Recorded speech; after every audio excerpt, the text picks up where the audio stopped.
Well, to this story now, let's get some serious stuff on the table. ZANU-PF is displaying behavior similar to that of Nazi Germany. That is according to MDC Alliance Deputy President Tendai Biti. This as the party accuses the ruling ZANU-PF of abducting and torturing its members.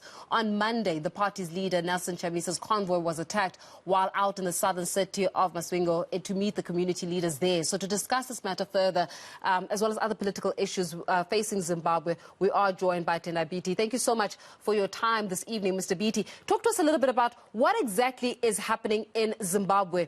Are members of the opposition the target, and why are they being targeted? Well, ZANU-PF has a DNA. This is the same party that killed 30,000 of our people during Gukurahundi in the south and southwestern part of the country, in Matipili. This is the same party that destroyed people's homes during Operation Mrambatsvina. This is the same party that committed massacres and violence in 2008. This is the same party that killed 8 people on the 1st of August 2018, 19 people in January of 2019.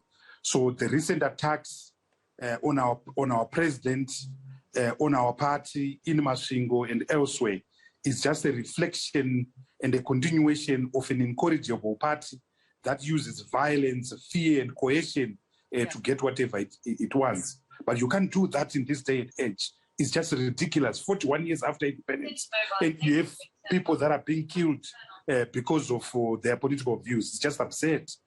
Yeah. But then how do you make it stop?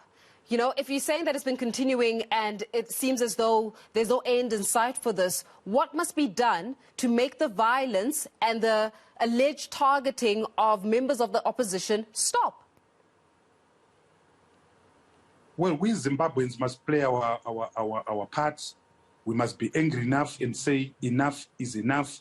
We must draw the lines in a peaceful constitutional manner. Section 57 of our constitution allows us that. Section 59 of our constitution allows us that.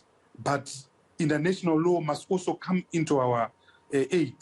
President Ramaphosa, the African Union, the SADC must also come to our aid so that we create a soft landing for this crisis, because the way we are moving, we are on autopilot, on auto cruise to total implosion, total chaos, either another military a coup or a bloodbath. This is so foreseeable. This is so obvious. Yet we don't see leadership in SADC. We don't see leadership from South Africa. We don't see leadership from the African Union. And with the great respect, we don't see leadership from the Security Council of the UN either. Is Emmerson Mnangagwa, your president, a dictator? I think that is an insult to the word dictator. He's worse than that. I think that, you know, he makes President Mugabe look like an angel, and President Mugabe was not an angel. I don't know what we did to deserve Emmerson Mnangagwa. He's a disaster, an absolute disaster in capital terms. Are you fearing for your life, Mr. Biti, and do you fear for your president, Nelson Chamisa's life? Personally, I don't fear for my life. That's the sacrifice I made. But I fear for the life of my president. I spoke to him on Monday, and I was shaking after news got out.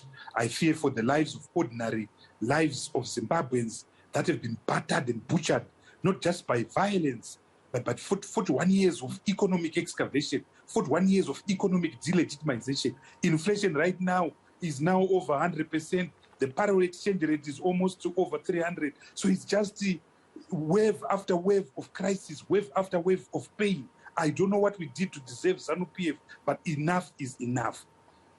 Why do you think SADC has been so silent on the ongoing violence? I think part of the problem is this old boys club of tired and exhausted liberation movements, arrested by their own deep internal contradictions. Look at the ANC in South Africa. Look at Frelimo in Mozambique. Look at the MPLA in Angola. Look at Chama Pinduzi in Tanzania. So these tired gerontocratic liberation movements are tired and they are letting the region down, with great respect. So do these countries within the SADC region have political will to intervene, in your opinion? I mean, I remember when our own former president, Thabo Mbeki, tried to initiate what we call quiet diplomacy. But is it time for quiet diplomacy, and is there political will to even intervene? Well, we differed a lot with President Mbeki. We differed with his methods. We didn't think that someone could be quiet when people were being murdered. But at least he got a result, and at least he was engaged on Zimbabwe. Now we have a new crop of leadership that, like ostriches, just get their heads sunk in the soil. It's not good enough. It's not good enough. There has to be change in Zimbabwe. There has to be change in the region. The Southern African region can't continue to be the last bastion of toxicity. Look at what is happening in Swaziland. In Madagascar, in Zimbabwe. Thank God there was change in Zambia, but that was another sad story under President Lungu. So we continue to be the dark spot of the continent, and Zimbabwe continues to be the sick man of sub-Saharan Africa. Surely that is not good enough. And for South Africa and other Southern African countries, they actually must intervene for selfish reasons, because Zimbabwe is bringing down their economies. They are subsidizing the Zimbabwean crisis. They are carrying the weight of the omissions and commissions of Zimbabwe. So if anything, if you don't love us, fine, but at least love your people, be selfish, and understand that your economy is being dragged down by Zimbabwe. In the case of South Africa, your economy has been limping on growth rates of 1%, 1.5%. Your first quarter results of last year were the worst in 45 years, and Zimbabwe is contributing. So at least be selfish and say, we can't allow the situation in Zimbabwe to continue because it is affecting our people and our economies. Mr. Biti, we'll leave it there for this evening. Thank you very much for your comments. Tendai Biti, the MDC Alliance Deputy President, speaking to us about the attack on a party leader, Nelson Chamisa's motorcade, as well as other issues when it comes to Zimbabwe. Still ahead.